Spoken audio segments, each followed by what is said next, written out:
everybody, today we're going to make pancakes, woohoo! So first, grab some spare piece of paper and a pen and practice making some ellipses, so some oval. So that's going to be really useful for your pancakes.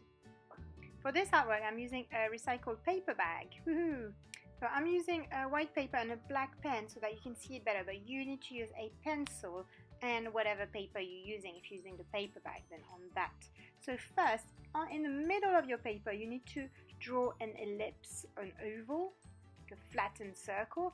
Then make it 3D by adding two little lines and joining it at the bottom, so we can get a kind of, you know, this American pancakes 3D effect.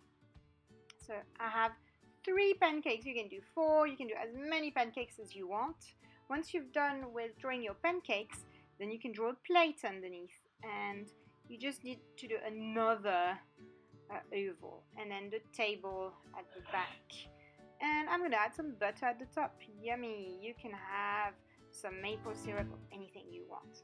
Once you've done that, you need to color it in. I'm using color pencils, but you can use oil pastels if you want. To color in, the best way is to first outline what you're coloring in, and then color the inside in one direction. You can either do small circles or go back and forth, but it's really important you stay in one direction. Don't press too hard. You can move your paper around if it's easier, turn it around, and it's better to go back and forth in one place rather than press really hard. So try to be light with your pencil and use the side of your pencil. That's going to make it much easier. It's really good practice for your fine motor skills to do. So just do it slowly, be patient, keep turning your paper and coloring it in. If you're using oil pastels, it's the same technique. It'll just be faster because they're generally bigger.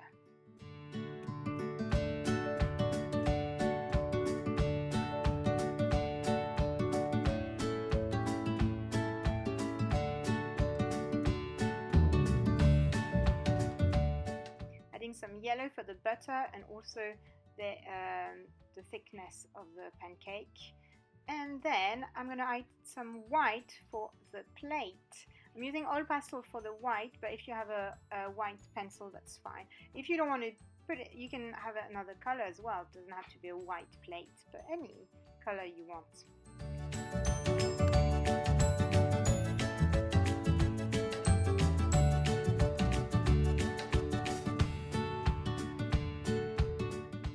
Now for your background, I'm going to do a gingham tablecloth.